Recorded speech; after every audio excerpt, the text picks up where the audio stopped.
So UK companies are constantly looking for innovations and ways to improve quality, performance, profitability when they're machining metals and composites. So for Starrag, we've been able to deliver that to the UK by working closely with the AMRC.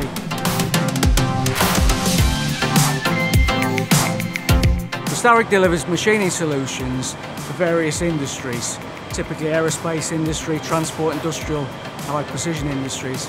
And right here at the catapults we've got 9 machines with capabilities varying from being able to engrave a pinhead or to load 100 tonnes on the table. We were founder members of the AMRC 20 years ago in the previous facility with a large machine, which was a step change for academia to be able to deliver something sizable and tangible for industry. So from there we've moved on to various different industry sectors, various different product types, various different material groups.